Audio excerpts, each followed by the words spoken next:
Žijem v domácnosti s mužmi, to znamená, že explózia je na dennom poriadku.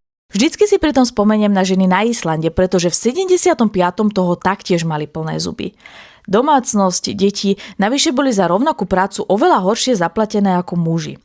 To sa síce deje dodnes, problém však bol v tom, že mali pocit, že mužom sú na smiech, že ich berú za bezcenné a že sa im smejú do tváre. Rozhodli sa preto štrajkovať. Jeden deň, 24 hodín. Jeden deň sa nepostarajú o deti, neprídu do práce. Chceli tým mužom ukázať, že bez ich pomoci v pozadí nebude nič fungovať. A teraz tá najlepšia časť, pretože 90% všetkých islandských žien v ten deň štrajkovalo. Neexistoval internet, to znamená, že sa dohodli len šuškaním, telefonovaním si a zvonili si na domy, aby sa dohodli. Výsledok?